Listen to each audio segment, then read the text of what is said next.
talk about specific players, structures, strategies. How come nobody ever talks about how much should I take of the player that I like? Should I take the player that I like even as he rises up in ADP? Should I take the player that I like in Best Ball Mania 3 and on DraftKings and on Drafters? How should I handle my exposures and my portfolio? That's what we're going to talk about today.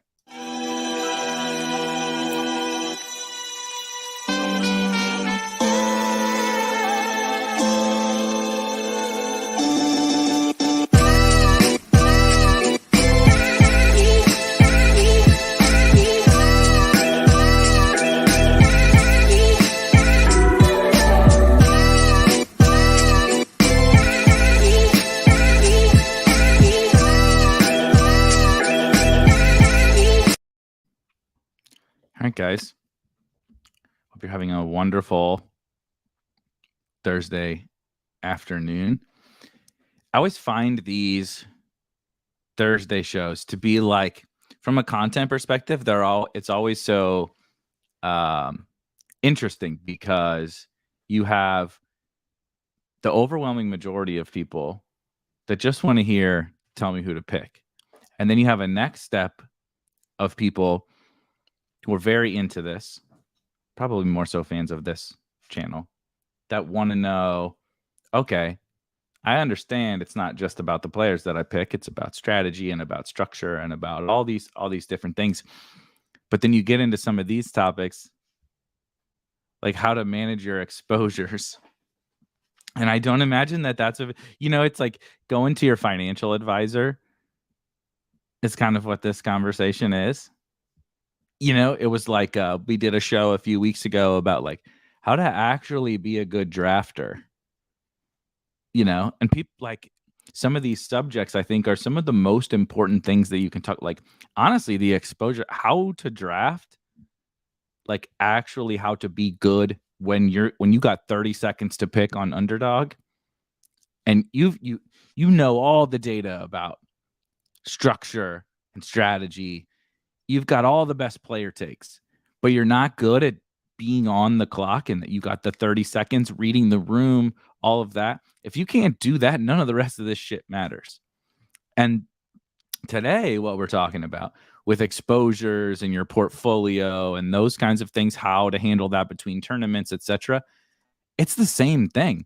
You could be the best drafter, you could have the best strategy, but if you don't understand what's even in your portfolio, right? Like if I invest in 100 stocks or 100 crypto assets or any asset, and I don't know how much of each of them I have. Obviously, we know what percentage of different players that we have. But I don't really understand what's in there. I guess this example would be that I just hand my money to someone and tell them to invest in crypto, or tell them to invest in some sect within the stock market. I just say, go invest in healthcare. And I don't know.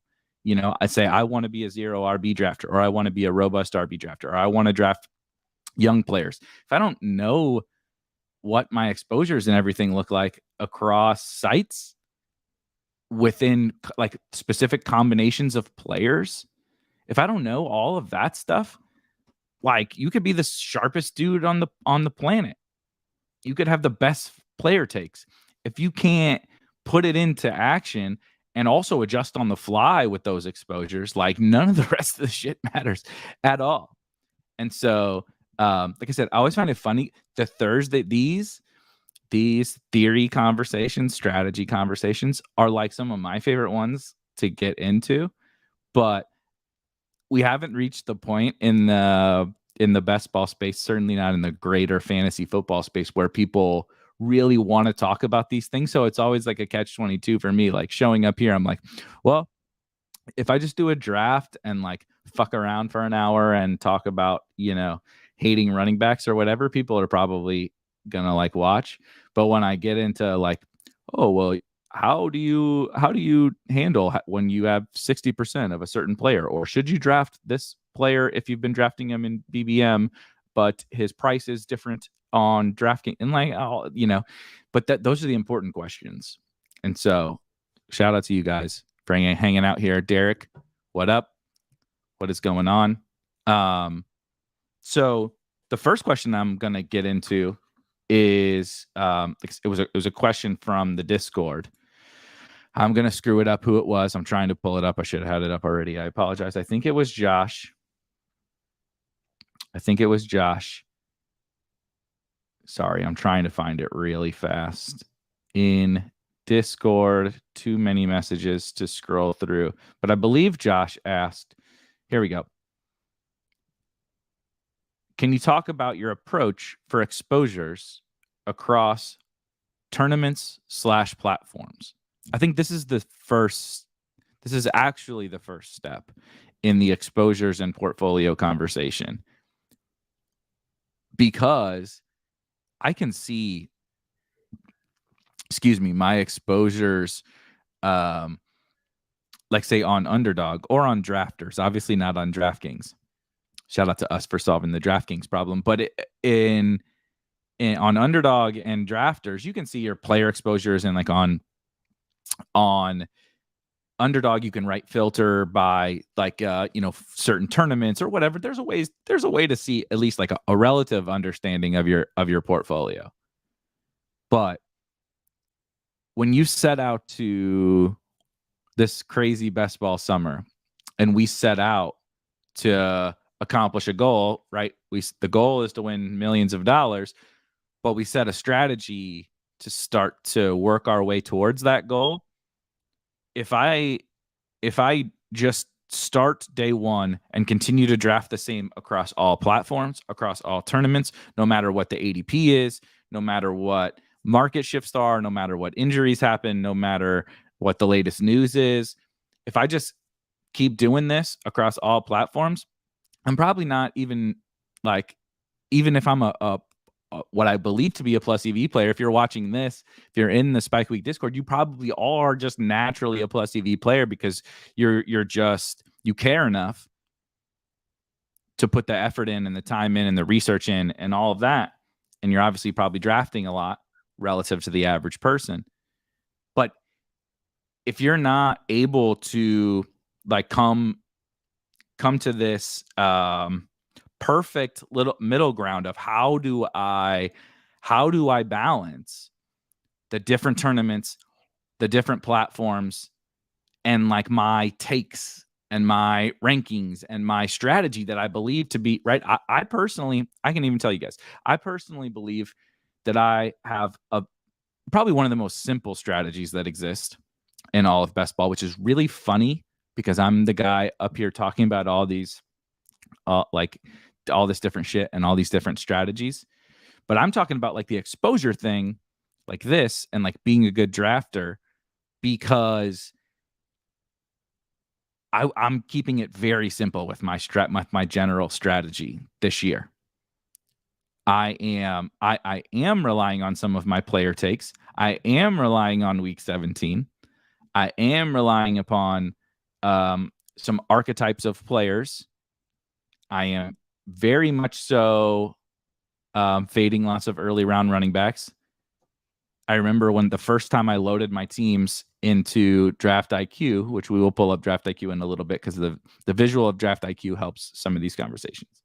The first time I loaded my teams into DraftIQ, I had a lot more early running back like teams than I thought I did. More robust, more 2 running back starts, etc., than I thought I did, because I thought I was drafting a lot more.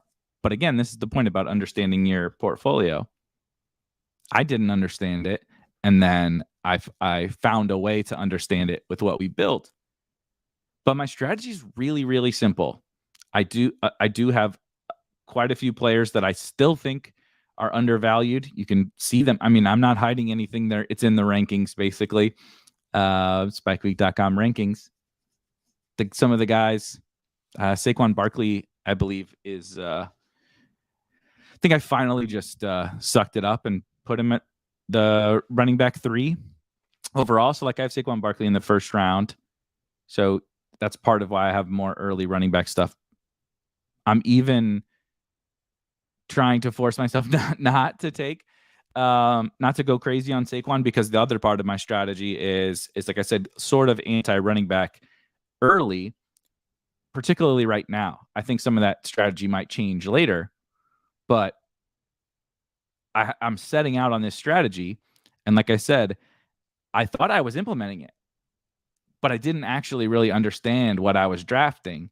Like, you can look at your exposures, you can look at that, but until I set out to look and see, oh shit, actually I have a lot more robust running back teams than I thought I did. And part of my edge, I believe, is in this other structure, right? It could be the opposite thing. You could say, I'm an early running back guy. I believe robust running back is the way to go. And then you run your teams and you look and you see a lot more hero running back teams or 2 running back starts or whatever. And so this is I'm talking about this because I just experienced this whole, like, I thought I knew what I was drafting, but I really didn't know. I really didn't know what I was drafting. But kind of back to Josh's original point, the key, and I think what was a big driving force around me not necessarily understanding what was even in my portfolio and what I was drafting, right? You, like I said, you understand like, I can see an exposure percentage on Underdog, but I didn't really understand the structures that were in my portfolio. I didn't understand the stacks. I didn't understand how much week 17 of different things I had. I didn't understand the combinations of players that I had. Like, I didn't even understand how much, like, you can also see in our tool, if you have drafted, 30% Broncos stacks, you can see what specific combinations you have. So you can say, I want to be heavy on the Broncos. And then you could even see, I have a bunch of Russell Wilson. I have a bunch of all the Broncos. But then I go and look in my portfolio and I say, this is funny. I have 46 Broncos stacks. Only one is Russell Wilson and Jerry Jeudy. And that happens. For instance, my highest exposure week 17 stack is that Denver Kansas City game on, I believe it was DraftKings specifically. We can pull it up here in a minute and look. I believe it was on DraftKings specifically. I had like, I'm at low 70s total in the $5 on DraftKings. And I believe I had like, let's just call it even numbers, 40 Broncos KC week 17 stacks out of all of that. And that's just at least having one player from each side. So it's like at least a secondary stack, not just a main stack with a quarterback. However,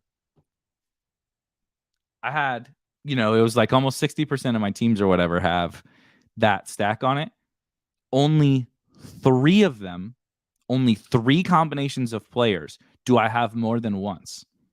So I've drafted 70 teams. I have on 40 of them, I have this week 17 stack. So you look and you're like, oh yeah, because I want this. That's part of my strategy, is that getting the correlations on those teams. Not only because I believe in that week 17 matchup, it's actually probably doesn't have that much to do with it. I'm like really, really bullish on the Broncos and the Chiefs, particularly with the ADP that exists. I just want basically name a player from both of those teams. I want exposure to them. And so then you naturally end up having lots of combinations of those 2 teams, which works out when they play in week 17. But 3 of those 40 teams I have, and I only have all of them twice. I have 3 different combinations of that game, each twice. So I think I'm just going nuts on that game, right? And I am. It's on 60% of my teams or whatever, 50% of my teams. But in reality, I just have a bunch of different combinations. I don't have, if it's Travis Kelce and Cortland Sutton that are the Stones, I only have it one time. One team. And I think some of those variables get missed in this whole best ball process. We We see our just right. It's just what everybody does. You see your player exposure on Underdog. You set out with your strategy. You talk about, oh, should you have Liam won Best Ball Mania and had 70% Gabe Davis. Tony won the DraftKings million. He had a ton of guys with heavy exposure. Should you do that? Should you just draft X% of everybody? And that doesn't tell us what we need to know. Like if you say, I want to have a little more, I'm comfortable having more of X player. Every single person on the planet, no matter if they, say we're just a diversification bro, is more comfortable with certain play. They have certain players they believe in more. And so you draft more of whatever. Rashad Perryman. Thanks, Leone. I know our good friend Peter Overzet Rondale was a guy he was still comfortable drafting, right? Obviously, we had the Visca meme last year. I was Darrington Evans and Trey Lance. Everybody has their guys. Like I said, Tony in the chat was Cooper Kupp. Basically, everyone that smashed was who he had like 70% of, and Nico Collins and Colin Johnson. So I'm not going to let you off the hook, brother. You may be rich now, but I'm going to hold you to the Colin Johnson, 70% Colin Johnson or whatever. But seriously, everybody's willing to it's just kind of a risk management type of exercise after the point of I've established who I like. Does that mean I'm taking 20% of them or 70% of them? Is kind of a personal preference thing. But everybody has those guys. But then if you don't dig into what the teams look like with Rashad, if Rashad Perryman is an edge to you, he's an edge so much that you're going to take him in, triple, quadruple, 5 times the field, then what do those teams look like? Do they then have what you want? Right? Because your only edge isn't Rashad Perryman or Colin Johnson or even Cooper Kupp. You could have done what Tony did last year and drafted 70% Cooper Kupp. But then if you drill down into those Cooper Kupp teams and they didn't have the other shit you believed in that year, maybe you were a robust you said, I believe in early running backs, but you drafted 70% Cooper Kupp, but you were way underweight on the Cooper Kupp teams relative to your portfolio on robust running back teams. So I beat this point to death. But you get what I'm saying. This is the shit that matters. Figuring out those things. And like I said, I'll pull up my I don't care if you guys see what I got cooking. We will look at some crazy, we'll go through some, because I can pull it up and show you I'll show you mine if you show me yours. Specific examples that drive this point home. But anyway, I've rambled away from Josh's question. This happened. This is what happens. I get passionate about a subject. I just get talking and talking and talking. At least this time I remembered what my original point was. Most of the time, ask my wife. I won't. I'll just talk. I'll end up on we'll be having a conversation. I'll end up on a second point or whatever. And I talk for a minute and come back. And I'm like, what the fuck was what were we even talking about? I had, luckily here this time I have it pulled up on this other screen. So Josh brings up, hold on. I work for a large company. I'm not going to comment on this, but I just wanted to bring it up so that people could see it. That's it. I'm not even going to read it for the audio listeners. If you want to see, you can watch the YouTube version. But anyway, Josh asked about, because I do think this is the starting point, and people don't start here. People start with, here's my strategy, here's my players. Now, how do I go about managing my exposures? And I don't think that's right. Every site has different scoring. Every site has different formats. Every site has, right? The DraftKings Millie has 1,000 people that make the final, and is nearly 1 million people in the tournament, and it's a cheap price point. Best Ball Mania 3 has, not quite 500,000 people in it, and 470 make the final. And it's a $25 entry fee. And obviously it's half point PPR with no bonuses, and the field is sharper. The ADP is drastically different. Drafters is kind of right in the middle in terms of ADP, but in terms of format, it's wildly different. So you don't just go into each, you don't just treat all of your teams the same. Oh, I wanted to have 20% Javonte Williams across all sites. I ended with 18. Well, do you want to have 20% Javonte Williams on Drafters, the same as DraftKings, the same as Underdog, right? There's wildly different variables to consider across all these sites. But Josh asked, for example, do you look at all Underdog drafts for exposure, or do you look at Puppy 1 versus Puppy 2, which is perfect because now we have the Puppy 2 as of today.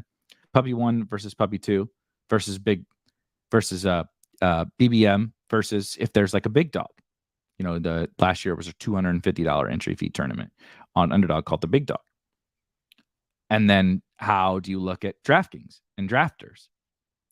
And he's basically asking, how do you, look differently at each one of these? And my answer is, not only do I look differently at each site and treat them differently, I absolutely treat every tournament differently. And I think you should. In part, there's a few different reasons for that. The first one is that there's only so DraftKings is a smidge different in that most of the DraftKings tournaments will be open for the majority of the summer. And obviously drafters will too. So I guess Underdog is the one that's different in that Best Ball Mania is the only tournament on Underdog that's going to be open for the whole summer. So every other tournament, like we're seeing, I believe someone said before I hopped on here that the Superflex puppy that dropped today is already 10% full in like 6 hours, 6 hours or something, which is just, I don't even know. I'm rarely speechless, but that one's got me pretty speechless. You guys have fucking problems. But because of simply the time variable, you cannot treat Best Ball Mania 3 the same as you treat this. I'm setting aside the fact that it's Superflex, but you cannot treat this puppy that's going on today and for the next week, if maybe the next week. You cannot treat it the same as Best Ball Mania 3. There are things that are different edges in Best Ball Mania 3 that are not necessarily the same level of edge in the puppy. One example, thing that I'm doing. What I believe to be a plus EV decision, an edge, whatever the fuck you want to call it, in Best Ball Mania 3 is just the chaos of the offseason, right? The chaos of the offseason creates so much variance, which creates so much value for certain players. Using last year as an example, we saw Cam Akers get hurt. Will the Cam? Sorry, Derek got me. He's so I have a bunch of these shitheads live like kings. Okay, 2 stories. Now you distracted me, Derek, but everyone can distract me fairly easily talking about bringing up the dogs. So obviously they walk around in the back. I got a chair back here for them to sit on. I stole that from Scott Van Pelt. His dog, he when during the pandemic, when he was working from home and streaming from home and doing his, Sports Center bits and stuff from home, he had a chair in the background. Scott Van Pelt is like one of my favorite people in the sports media business. He's amazing. and his dog was just constantly in the background on a chair, and my dogs love to lay on cushions, chairs, couches, pillows, blankets, everything. Like it's what they do. They'll just even hop up on. I have to specifically put certain pillows in certain spots on the couch because they'll go and they have a way that they lay specifically on top of those. It's sad. It's absolutely sad. So in the office, they get a freaking chair so they can lay down. There's a dog bed over in this corner over here. You can see if you can see it. There's a dog bed over here. See the pillows and the blankets and stuff over here in that corner of the room. And over here where you guys cannot see, where I cannot turn the camera, is like a literal shit ton of pillows and blankets and all sorts of stuff that they lay on and they play on and they go crazy. There's something to be said about these blankets and pillows that they're absolutely crazy over. So anyway, again, to my point about not knowing where you were going with that, I don't have the slightest idea where I was going with that, but the dogs don't need screen time. They are spoiled as shit already. And as David says, telling stories that don't go anywhere, like the time he got caught in the ferry to Shelbyville. Okay. Back to the important stuff. I mean, I guess my dogs are important to me. So, strictly due to the time element, it does not make sense to draft certain tournaments the same as other tournaments. Again, but in the puppy, so in the very first puppy, actually, let me take a step back. In Best Ball Mania 3, right? It's the first tournament that opens Best Ball this summer. I'm like figuring out what I like, what I don't like, right? I'm just firing off drafts and kind of figuring out the ADP and figuring out the draft rooms, right? You just got, like, everybody needs practice. Only like no one hops into their first 5 drafts and it's just like, I got this shit figured out, dude. I got it. I got all the right takes. I know how to draft the best teams.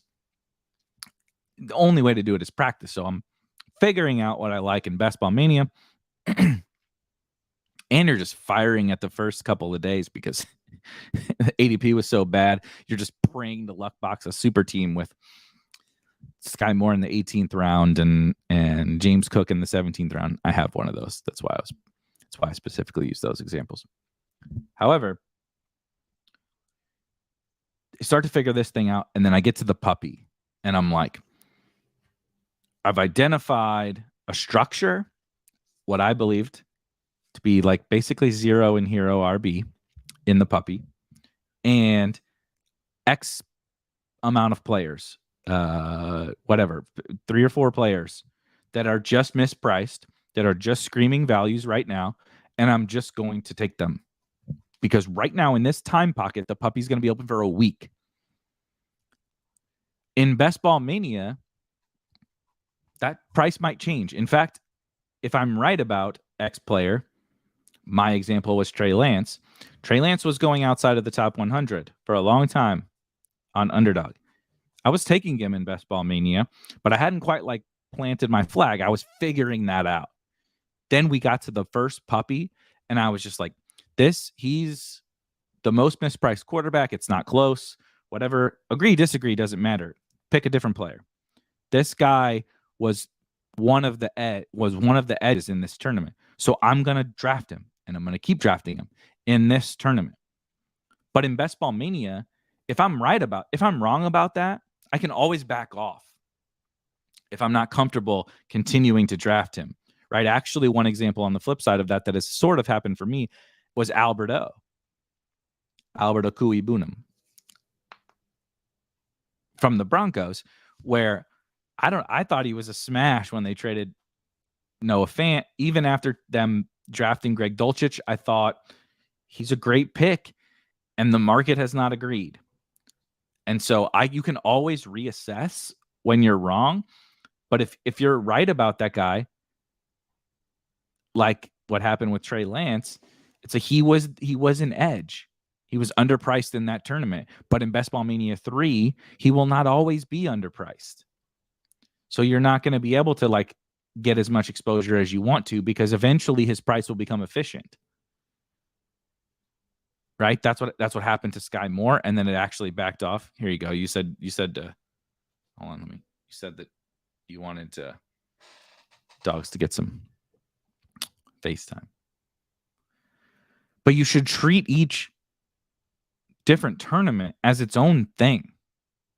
The edge in the DraftKings $5 Millie Maker is not the same edge as Best Ball Mania 3. And sometimes there might be overlap in terms of specific players. And that's okay. You can't show up to a best ball tournament and just say, I did my rankings, I did my projections, I did all this, and I have this player as way underpriced. But then draft and say, I'm not going to take him.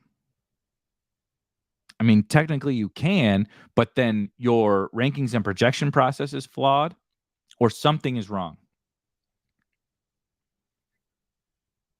Right? Something is wrong. So something needs to be fixed. Either your process is fine and you've identified an edge, and thus you should capitalize on it. Precisely how much you capitalize on it. Again, do you want to go to the 70% levels of the guys who won a ton of money last year? That's up to you. But if there is an edge to be had and you uncover it and you believe in your process, backing off for diversification reasons is kind of silly to me. It's kind of silly to me. So that's where I come in on the exposure thing, because plus, like I said, you can always reevaluate. Draft 5 teams, 10 teams, 20 teams, 30 teams. If you took the guy on every single team, you can always back off if you start to feel uncomfortable. But particularly in the tournaments where time is a huge factor, like these puppies, you can never go back and take a guy again. And if that person is an edge, your exposure should dictate that they are an edge, whatever that means to you. It means different things to all of us. Let's hit some comments, and then I'm going to pull up my my exposures, and we'll start to walk through some examples of some of that. But I think that the different contest is probably the biggest element, and it still blows my mind. Like when I would talk about this last year, that like, I wrote an article actually last year that was Darrell Henderson. I did a show, I think. I don't remember. It's been a crazy year. That was Darrell Henderson is the biggest edge in the Puppy 2, I think it was. It was a show on YouTube, I think. I was like, okay, we've now got to the Puppy, again, the Puppy 2.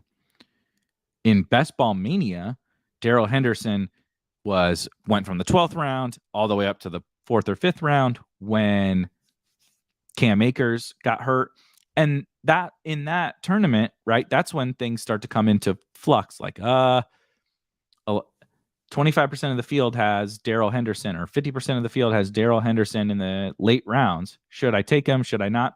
Those are important conversations. But when the Puppy opens, just like the Puppy just opened today, if someone is underpriced, like I believe Darrell Henderson was only going in the, let's just call it 5th round last year on Underdog, because people didn't want to draft him efficiently since they knew everybody had already gotten him in the 12th round, right? Why would I take Darrell Henderson in the 3rd round when a bunch of people got him in the 12th or 13th? That was the conversation we were having. And that's what I was doing. I wasn't taking him in Best Ball Mania. But then the puppy comes around and the ADP is the same. And so he became the edge for me. I had like 60% of Darrell Henderson in the puppy too. I was drafting him and drafting him and drafting. I didn't care. He was the edge to me because he was inefficiently priced for, reasons that had nothing to do with the puppy two. His price strictly had everything to do with Best Ball Mania, and I think it was fine. But his price in the puppy two was not efficient. So I was going to take a stand on that edge. And then honestly, from there on out, just take whoever. Like it was basically, I want to take if I could have got 90% Darrell Henderson, I probably would have. And then diversified around it. That was going to be my stand. But that was me treating that tournament differently. And people would say, whoa, what? 90% Darrell Henderson? Well, yeah, in that tournament, I treated my exposures in a way that made sense for that tournament based on my takes and my stands, right? In Best Ball Mania, I would never have 90% Darrell Henderson in Best Ball Mania. I think in Best Ball Mania, it's harder to have those levels of exposure because it goes over several months. If you're right about that player, he's going to probably rise. If you're wrong and he falls, it's probably he's falling for a reason, right? There's a bunch of different variables. So anyway, let's hit some comments. Sorry for not hitting all these. Hello, Jake. Hello, Tony. Thank you for covering the Voldemort. The Voldemort. David says, shout out to you, David. Thank you. We're specifically here for this. Watching drafts is fun, but you can get that in many places. Deep game theory analysis is so much more rare. I think so too. I know Alex said, I talked to Alex, we talked yesterday, 2 days ago, this week. We talked this week. And he's been using DraftIQ, and he says, I had the same reaction when I loaded my teams as referencing when I was talking about I loaded my teams, and I was like, oh shit, this is not what I thought it was going to be. David says the values on Saquon, Lenny Chubb, Javonte, etc. make it so hard not to get, that's what she said, and so hard not to get early running backs, especially combined with the ADP for top end wide receivers. I agree. And I think that's what led to me having, and that's the funny thing, right? Is I agree with that, but I have a counter strategy that I believe in kind of the chaos of the offseason, rewarding fading a lot of these early running backs and taking the superstar wide receivers and tight end and quarterbacks. And so when I get to my exposures in my portfolio and I see a bunch of 2 early running back teams, and I say, well, yes, they're undervalued, but my a core tenet of my strategy is fading the early running backs. I need to assess that. And I don't think many people assess that. Shit, I didn't assess it last year. I have probably never assessed it before. But this year I am assessing it and making the appropriate adjustments. Jake says, should I have more than 2 robust running back builds through 465 drafts? I mean, why the fuck do you have 2? What happened? What were you doing during those 2 drafts? I like this take. Tony says the Spike Week tool is helping me get different in the second round. It has helped me do a lot of that too, like little ways to get different. Even here's an interesting one, which we'll see. Again, I promise I'm going to bring up my exposure so we can walk through it. But I'm really heavy on Hollywood Brown on DraftKings. Okay, you'll see the exposure. It's a lot. But it has also helped me find ways to get unique, even taking the player I'm taking a stand on. Draft him in a different spot. The other day I took, I can't remember what it was. I think I took Cooper Kupp 101, and then I took Hollywood Pitts at the 2-3 turn or something like that. I don't remember if it was Cup, but you know what I mean? I kind of reached on a unique grouping of guys. It wasn't diversifying. It was I want Hollywood, I want Kyle Pitts, and I definitely want them together, but I'm not getting them with Cooper Kupp or Christian McCaffrey or whatever. I'm not getting them with those guys just by where their ADP falls. So you can do it both ways. You can say, I just keep taking Debo in the second round. I need to take someone else with, right? When I take Devontae Adams, I don't need to take Debo every time. Or you can do the opposite and say, I have all this Debo, but it's always with Devontae or Diggs or Eckler or Najee or whatever. How can I get Debo with different teams? Well, I take him a little earlier or that kind of stuff. I love that. Yeah, Jake says he blacked out during his robust teams. Derek says, I can't wait till I get the Spike Week tool to work for me. Tried a couple of times, but get distracted. Hit me up in Discord. We'll get you straightened up. All right. Enough dicking around. I want to pull this up. And we'll just see where the wind. We'll see where the wind blows. With this damn plugin is always getting in the way. Let's zoom in a smidge. All right. See here, obviously my best ball mania teams. I think I need to update too, by the way. So this is a good reminder that I need to update. If you have not seen this tool, you probably haven't been watching because I've been trying to pull it up because, A, I'm excited for it, and B, I think it's really helpful. A mission of mine is really just to build best ball tools that I want to use or that you guys tell me, right? I need this or I want this or I'm interested in seeing this about my teams. I'm just building the shit that we all want to do. I'm not trying to solve world hunger here with any of this stuff. So I like to bring it up. But we see here my best ball mania teams. And talking about exposure, that's not what I wanted to do. If you hadn't noticed, you can sort by all of these columns. So in best ball mania, I've drafted a few more teams of late, but the majority of my teams were super early when the contest launched. And so my exposure reflects that. We'll get into that in a second. It's a lot of what we talked about already. But my exposure reflects the fact that, 25 or 30 of these teams were within the first few days, first week or whatever of the contest opening. And so I said, Gabriel Davis is mispriced. Mike Williams is mispriced. I thought Kyler was mispriced. Nope.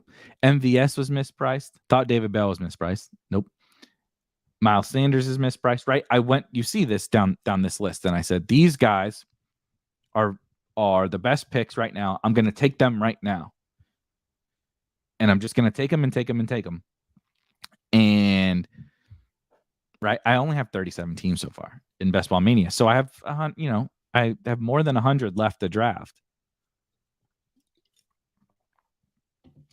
If I never take Gabe Davis again, I'm still going to have a hefty percentage, but I'm also going to have the best ADP on Gabe Davis. As you see here, my average ADP, we need to get shout out to Silas.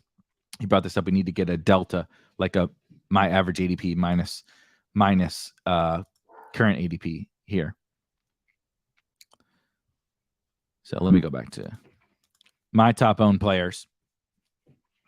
But you see, Gabe Davis I had him ranked 35th, and my average ADP was getting him 55th. And so there's a reason why I have him ranked that high, and I have taken him in half of my drafts because I was getting him at based on my assessment over here, I was getting him at a screaming value. And so when people say like, oh, how do I handle my exposures and how do I handle them across different tournaments? Like, well, that player is a smash value and he's part of the edge for me. I mean, will I be right? I don't know. But I think, but that's the bet. We're all making different bets on which players or which structures are the edge. And he was. And so in Best Ball Mania 3, I wasn't holding back on taking Gabe Davis. But now I clearly that, I was getting him at pick 55 or so, and his ADP is 49, and I think rising still. My dogs, I don't know if you can hear that. They're playing upstairs. I can hear them playing. My wife just texted me. They've got lots of energy, which is hilarious because we went on the longest walk ever today. And it's hot as shit and humid as hell. And they're like dying when they get back. Like they're like, hey. This is chaos. Absolute chaos. Enough. Just a total shit show. A total shit show. Hold on. I have to mute myself to calm them down for one second.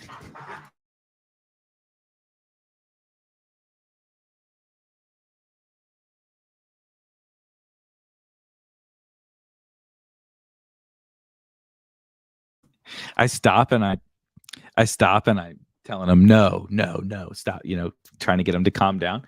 And they do. They like pause and they look at me like, okay, got it. And I turn back around and they just start wrestling again. So enough.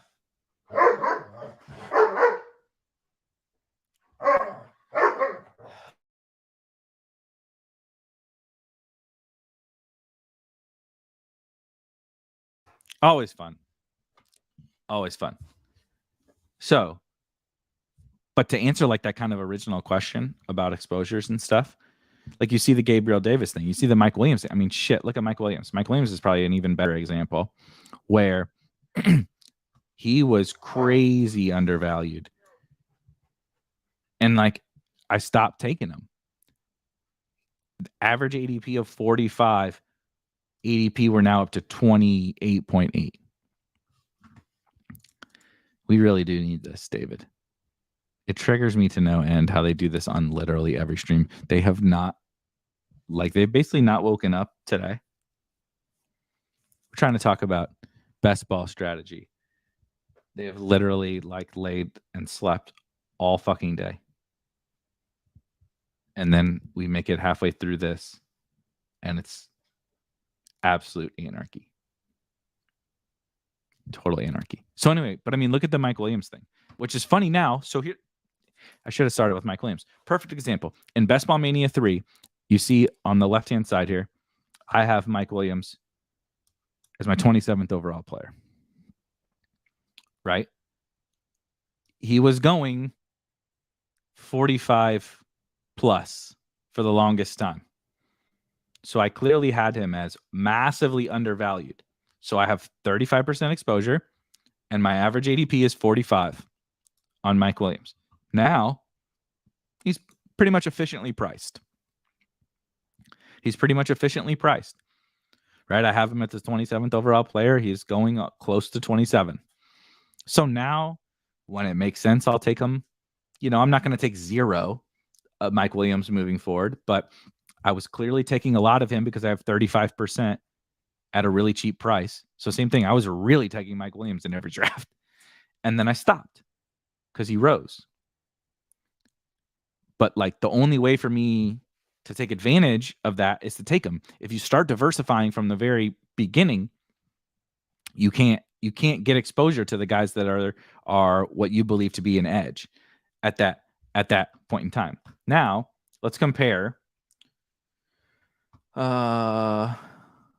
Actually, here. Did you guys played in the big board, right? I assume. Let's see if here we go. I'm terrified to look at this. I don't remember what it is. My highest own. God damn it! My highest exposure player is Keyshawn Vaughn in the big board. So you see, I said in the big board, this is pre-NFL draft. The Bucks don't have a backup running back to Lenny. You guys know I like to draft 0 RB teams, blah blah blah. And I'm like, if Keyshawn Vaughn is Lenny's backup, then this dude is a smash, particularly with the structure that I'm drafting, right? I was on Dallas Goedert. They didn't have A.J. Brown yet. I was on Mitch Trubisky. They didn't have Kenny Pickett yet. Hamler's whatever. McLaren, I'm kind of surprised by Terry. I'm not really sure how that happened. Sutton, obviously Lance. You guys know me. Henderson. Oh, here's another terrible. Kyron. You know, this is again pre Kyron running slower than me in testing. But you see how the exposures like work themselves out over the course of the best ball season. Keyshawn Vaughn is not my highest own. I haven't drafted Keyshawn Vaughn in Best Ball Mania, but I believed him to be an edge in the big board.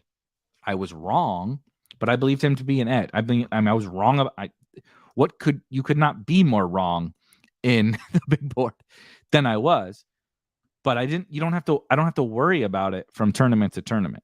And that's the big key thing, is that in every contest and at every point in time, mainly at every point in time, which also translates to kind of every tournament, right? Right now, late June, certain guys are the best picks.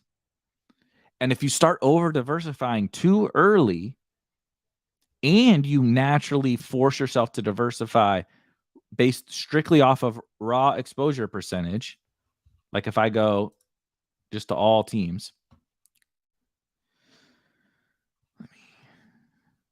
you see all teams, look, it just kind of evens itself out. Obviously, I have a bunch of Trey Lance and a bunch of the guys that I want to have a bunch of, but it just like evened itself out. And I like to take stands. I'm the type of player that likes to have a little bit more of heavy exposure to the guys that I think are edges. But over the course already of pre-NFL draft contests, Best Ball Mania, the puppy, the exposure just plays itself out. And what you would hope is the exposure plays itself out, and your average ADP column is just all green because you're just getting great values on all these guys. I mean, shit.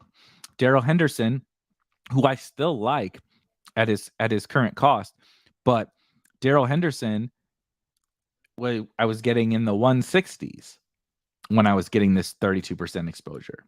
Now he's not in the 160s anymore, but that's how you manage your exposure, right? You take them when they're the best pick, and then you move on when they're not. Let's compare the puppy to Best Ball Mania 3, right? We talked about Gabe Davis and Mike Williams and all of that. Well, you look here, Gabe is still up there in the puppy, but not very high relative. Where even is Mike Davis? I don't know. Hold on, let me find Mike Davis. Or Mike I keep fucking saying Mike Davis. Mike Williams. Mike Williams. I didn't take him in the puppy. He's the perfect example of this entire conversation. In Best Ball Mania, when the contest opened, he was probably the best pick for me, like based on where I have him ranked, where I had him ranked relative to where he was going. So I drafted him, and I drafted him, and I drafted him again. And then I thought about stopping, and then I still drafted him. Then we get to the puppy, and his ADP has become efficient. And so in this contest, he is now no longer the best pick. And so I didn't take him. I took the other guys that were the best picks. Right? Let's look really quick. Here you see in the puppy was Darnell Mooney, who I did not necessarily get very good value on. I mean, I didn't get particularly awesome value on really any of these guys except my quarterbacks. Trey Lance, Justin Fields, Gabe again, and Kyler. So it was basically just I got the quarterbacks fine. I did not get particularly great value on everybody else, but I believed that these guys were the best pick at that time. And so I also need to update these rankings. And so that's what I did. Let's look at DraftKings. Click on over to DraftKings. You see, I've only entered the $5 Millie Maker. But again, how I manage my portfolio is looking into these things. And then we'll hop over to the exposures tab when we're done here. But you'll see the difference on DraftKings. Player ADP is different. So Hollywood was nowhere to be found in Best Ball Mania 3, I don't think. He's probably up there now because I've been taking him. But I wasn't smashing him right away, even though I think I should have been. I was wrong. I whiffed on that. But you see 55% Hollywood, 46% Trey Lance. Again, Mooney. You guys know me what to say. MVS, Kyler. So I'm taking 3 quarterback stands, basically. 3 quarterback stands. Hollywood, Mooney. All right, I'm taking big stands right now in the DK $5. And that's for multiple reasons. One, the ADP is just inefficient, generally speaking, on DraftKings.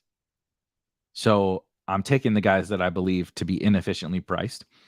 The contest format structure is very different. There's 1,000 people in that final, so I'm optimizing a lot more for week 17 even than I do on Underdog. Right? So you see Kyler and Hollywood both on there. You see then 20% Kyle Pitts. See 14% Drake London, right? What were we at with Lance? 46% Lance. I bet you 8% Renfro. What about? I don't think I've taken much Waller. Yeah, I'm not taking Waller because I've been taking Kittle. Trying to think. Mooney, Lions. Oops. Detroit. No. Let's just do Swift. So yeah, Mooney's one of my highest owned players, so I'm taking Swift. I actually don't have Swift necessarily ranked even where he deserves that exposure, but that's what's happening when I'm trying to take some of those stands on DraftKings specifically because that format is so different. So again, you see how the exposures play themselves out differently because you have different strategies for different tournaments. They're in different time pockets and all of that. It's something that nobody ever seems to really talk about. But it's the thing I probably spend the most. Like I'm staring at this thing all day long and thinking about how to better kind of employ my strategy.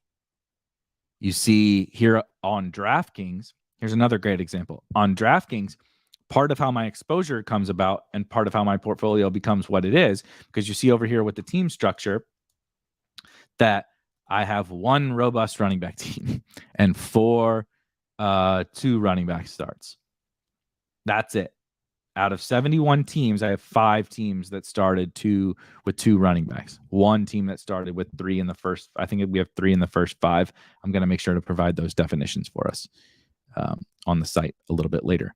But that's part of my on DraftKings. The scoring is very different, right? It so heavily favors the pass game that I want those superstar wide receivers and those superstar quarterbacks and those superstar tight ends because the scoring heavily favors the pass game. That's also why you see a little bit more DeAndre Swift, is because the scoring here. So like I'm not going to manage my exposure when the edge.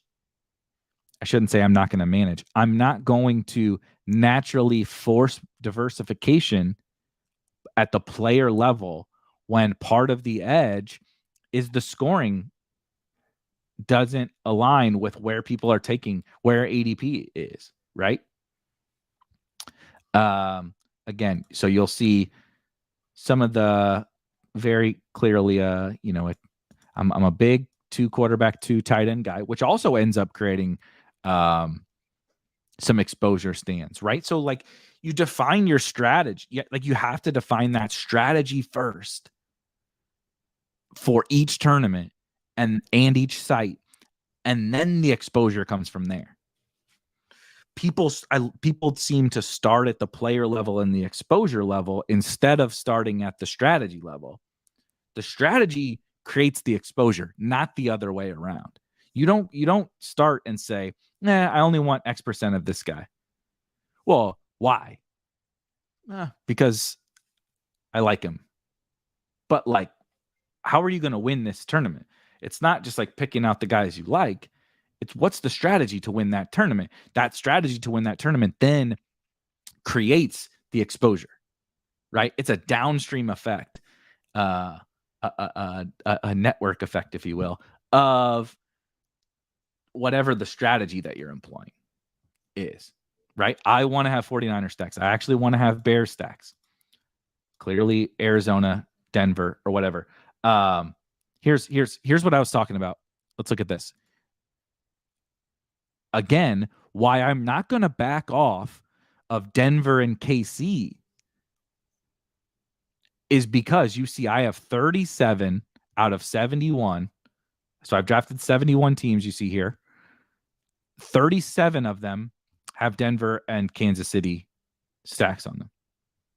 But when I click in here, like I was mentioning, only 3 of them are even duplicated twice. So I have Jerry Jeudy and MVS twice. I have Travis Kelce plus Jerry Jeudy plus MVS twice. And I have Russ Wilson plus Jerry Jeudy plus MVS twice. Then I have a million other combinations of players from that game one time. Look at this. I keep scrolling and keep scrolling. 1 Jerick McKinnon and Jerry Jeudy. There's probably here. This is a good one. 1 Russ Wilson, Jerry Jeudy, Juju, and MVS. I have 1 team with Javonte Williams and Juju. 1 team with Melvin Gordon and Travis Kelce. Is that intentional? No.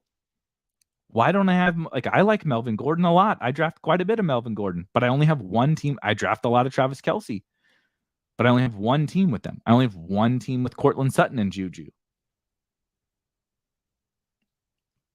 Right? So like my strategy dictates that I should probably have more of all these different combinations, but I don't, because that's just how drafting works. But if you don't look at this, how can you say what you think your exposure should be? How can you appropriately manage them unless you look into this?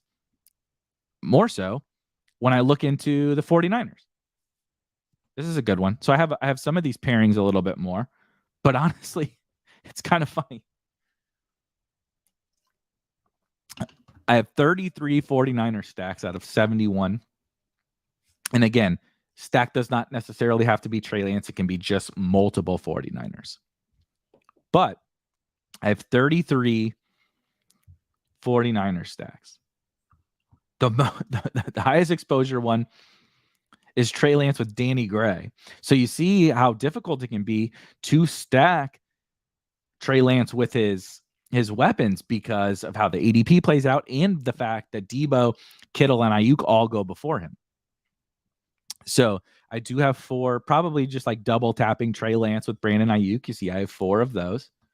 But like, I want to be on Trey Lance. I want him to be my highest exposure quarterback, and I want 49er stacks. However, we keep scrolling.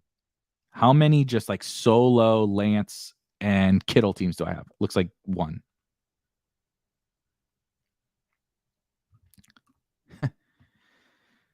Yeah. Yes. 1 Lance Debo stack. I have 33 of 71 Niners teams, and I have one Lance Debo stack. So people will look at their exposures, even when they're able to look at it at the stack level and say, oh, look, I'm. They may even say, I'm overexposed to the 49ers. Oh my gosh, you have 33 of 71 49er stacks? Yeah, but even drafting 33 of them, I only got Lance Debo one time. So over 150, how can you say, I don't want to draft more 49ers? Unless you look and you say, well, what do my 49ers teams look like? When I look at this, I say, how the hell do I only have one Lance Debo team? How the hell do I only have one Lance Ayuk Kittle team? One Lance Kittle team. Right? That's not good. It's probably not good. Denver, using the Denver. I have 3 Russ and Judy teams. I have 2 Russ and Albert O teams. And no other Russ teams more than once. Right? 1 Russ, Sutton, and Hamler. 1 Russ, Hamler, and Patrick. This is an awesome question. GA says no Debo Kittle. It doesn't look like I have any Debo Kittle. Definitely no Lance Debo Kittle, I don't think. Let's look.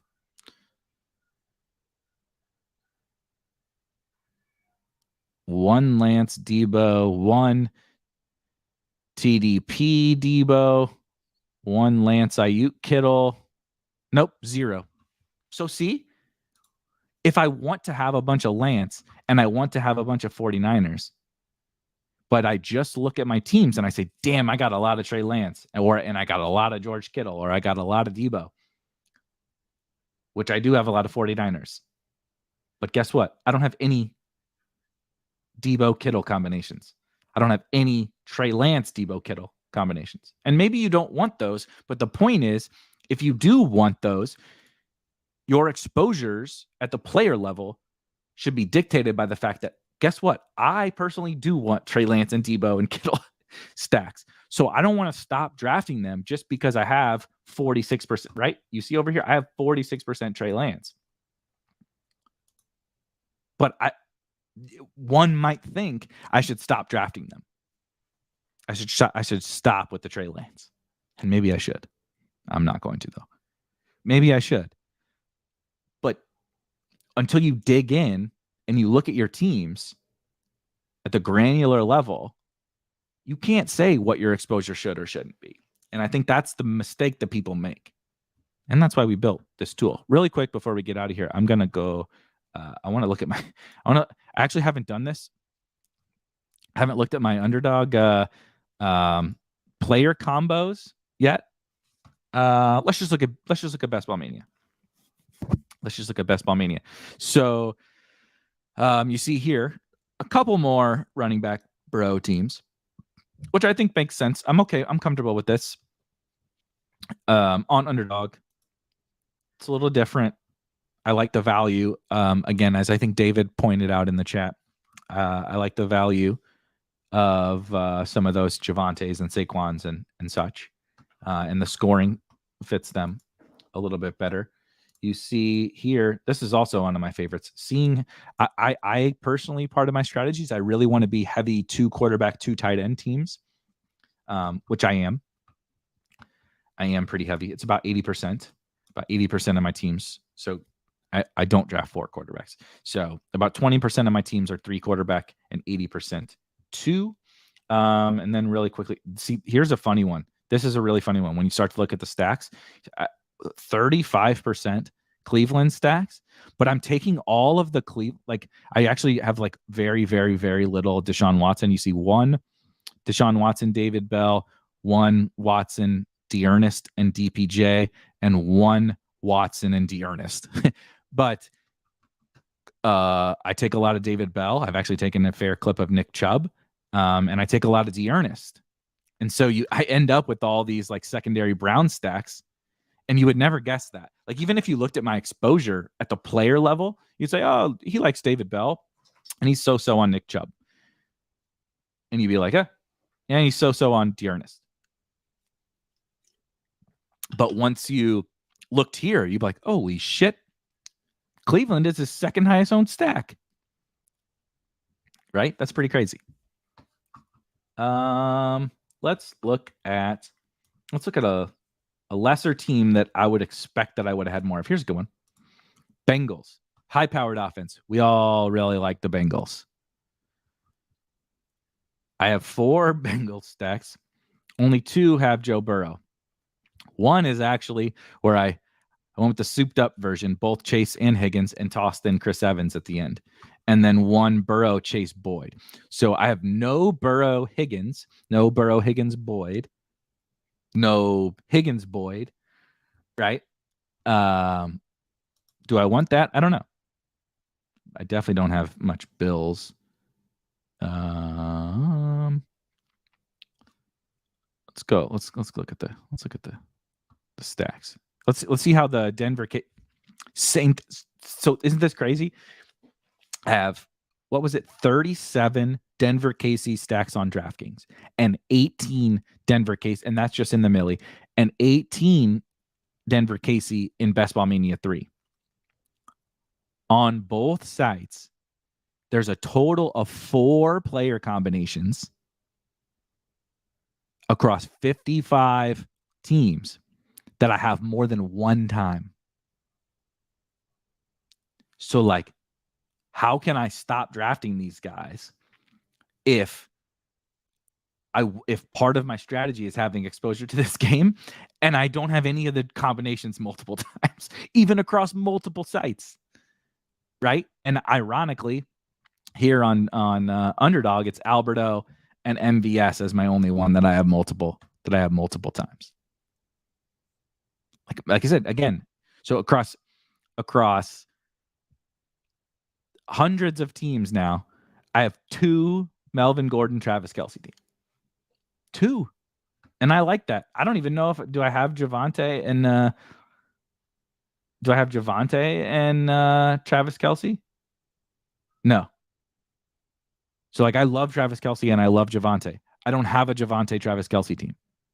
Like, that's a problem, right? So, like, these are the things that I need to do to effectively manage my exposures. People will say, like, oh, how much should you have of this guy? And I think that's totally missing the point. And that's why I wanted to talk about this today, because the point is I have a strategy, right? Whether your strategy is similar to mine with the Denver KC and Trey Lance bullshit, that doesn't matter. But you set out for your strategy, and you can't just say, oh, I got too much of this player because I have 25%, and I don't feel comfortable with 25%. Well, why? Like, that can be it could be true that 25% is too much, but until you truly really dig in and look at these things, you're not gonna know. And so for me, that's a part of both Denver and Kansas City and Trey Lance and San Francisco. Those are like a core piece of my strategy for this year. So then once I start digging in and I see that's the core part of my strategy, and I don't have a Trey Lance, Debo, and Kittle team. I don't even have a Debo Kittle team. I don't have a Javonte and Travis Kelce team, and I have like massive exposure to these teams. Half my teams, more than half my teams, have this game on them, stacks of this game, and I don't have a Javonte and Travis Kelce team. So, like, how can I say this is what my exposure should be, or I'm overexposed to Javonte Williams or Travis Kelce or whatever? I can't. So, I think you guys have heard me ramble enough about all this. Thank you guys for hanging out with me. That was a lot of fun. If you have not gotten access to that tool yet, it's called DraftIQ. You go to spikeweek.com, click premium in the header. Click premium in the header. I can drop, actually, let me drop I'll just drop a link really fast for anybody that watches the chat. Replay. Seriously, Tony says you're going to need to push your exposures to 90%. Like, isn't that crazy though? Like, I have like most of these guys I have huge exposure to, and I don't have any of the combinations that I want. So, if you have not gotten access to that, it's I'm biased, but I think it's a steal. It's $25 a month. We're continuing to build upon it. We're building out a lot of new cool features that'll be out very soon. And the syncing process is being improved as well. So that was that tool, DraftIQ. That plus all of our rankings. I have top 250 overall and positional tiers. And now I just put out a Superflex rankings for Underdog. So any rankings across Underdog, DraftKings, and Drafters that you want to use, we have those. And playbooks for every single, I'm working on the Superflex playbook. We have the rookies and sophomores one out and the DraftKings Millie Maker out. And every single tournament that's out right now will have its own specific playbook. So you can have a strategy to dive into that, which maybe some of this exposure stuff will come about. Tomorrow, I will be back. I believe it's noon Central Time. So 1 p.m. Eastern, I think. I should know this. I should probably know this. But we'll be drafting a team with Davis Maddock. You guys all know Davis at Davis Maddock on Twitter. Davis is going to join me, and we're going to draft a team on Drafters. I know Davis is a big fan of Drafters. I've become a huge fan of Drafters. I love the strategy there. Maybe we'll look at some of the Drafters exposures then too. But we're going to hop into a Drafters draft tomorrow around lunchtime. Be on the lookout for that. But until then, I will see you guys later for my crazy ass dogs, who of course now are sleeping now, losing their shit 20 minutes ago, sleeping now. I will see you guys tomorrow.